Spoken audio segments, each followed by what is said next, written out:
আচ্ছা, যারা বিয়ে করেছেন তারাই যদি জেনে থাকেন বিষয়টা, তাহলে একটু জানাবেন যে বিয়ের পরে মায়ের সঙ্গে বউয়ের কেন ঝগড়া হয়, ছেলের সঙ্গে কেন ঝগড়া হয়, আর এই মার থেকে আলাদা হওয়ার, মা বাবার থেকে আলাদা হওয়ার এই বিষয়টা কেন আসে।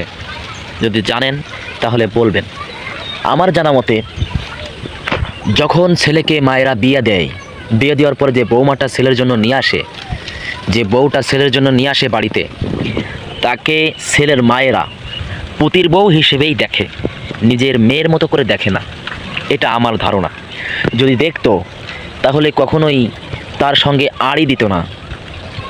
তার সঙ্গে আড়ি দেওয়া কি, যদি সেই শাওড়িরই কোনো একটা মেয়ে থাকে, অর্থাৎ সেই পুতির বউর যদি কোনো ননদ থাকে, ননদ যদি কখনো অসুস্থ হয়, শাশুড়ি বলে যে ওকে ডাকিস না, শুয়ে থাক, কাজ করতে পারতেছে না, ও খাইতে পারতেছে না, কাজ করবে কী করে, ওটা শুয়ে থাক, অসুস্থতা লাগতেছে, একটু খারাপ লাগতেছে, শুয়ে থাক।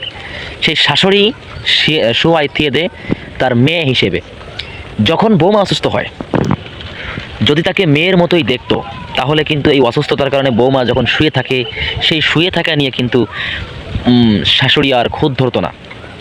বৌমা যদি শুয়ে থাকে, সারাদিন কাজ করবে না, শুয়ে থাকে, কী করতে আনা হয়েছে বাড়ি, তারে বিভিন্ন প্রশ্ন শাশুড়ির মনে জেগে ওঠে। ওই যে কারণটা হচ্ছে, তাকে মেয়ের মতো করে না, বৌমার মতো করে দেখছে, এই জন্য এই প্রশ্নটা আসে। আর শুধু এইখানে শাশুড়ির দোষও দেব না, কিছু কিছু শাশুড়ি এরকম থাকতে পারে, আমি যেরকম বললাম যে বৌমাকে মেয়ের মতো না করে দেখে পুতির বউর মতো করেই দেখে। মেয়ে যেমন কোনো একটা দোষ করে ঢাকার চেষ্টা করে, পুতির বউ কোনো দোষ করলে সেটা ঢাকার চেষ্টা করে না, সেটা আরও উজলই দেয়, মানুষের কাছে খারাপ বানায় ফেলায়। যে এটা যে আমার বৌমা এক ঘর থেকে আমার ঘরে এসেছে, আমাদের সেবা যত্ন সে করছে, কাজকর্ম করছে, তাহলে যে তার একটা ভুল ত্রুটি সে করে ফেলেছে, আমরা ক্ষমা সুন্দর দৃষ্টিতে দেখি, সেইটা কিন্তু শাশুড়িরা দেখে না। মেয়েটাকে যেমন চাপা দেওয়ার জন্য চেষ্টা করে, বৌমাটা সেরকম চাপা দেওয়ার চেষ্টা করে না। এটা হচ্ছে কিছু কিছু শাশুড়ির গুণ থাকে। আবার সব জায়গায়, সব সংসারেই যে শাশুড়ির কারণে ঝগড়া বিবাদ হয়, বৌমাকে আলাদা করে দেওয়া হয়, ছেলের সঙ্গে দ্বন্দ্ব বাঁধে, বৌমার সঙ্গে দ্বন্দ্ব বাঁধে, সব জায়গায় কিন্তু শাশুড়ির কারণে এরকম হয় না।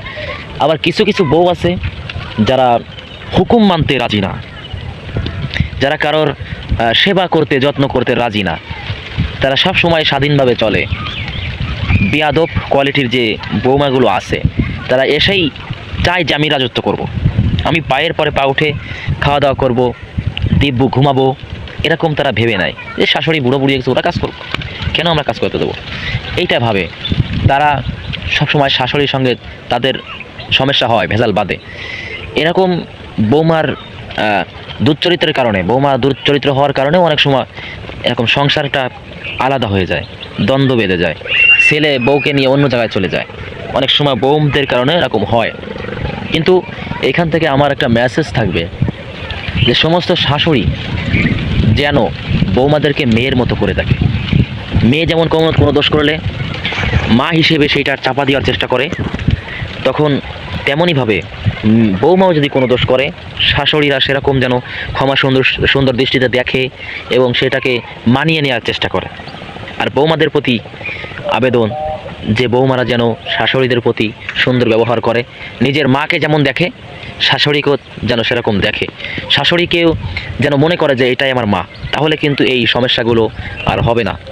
সকলকে আল্লাহ পাক রব্বুল আলামিন সঠিক বুঝ দান করুক।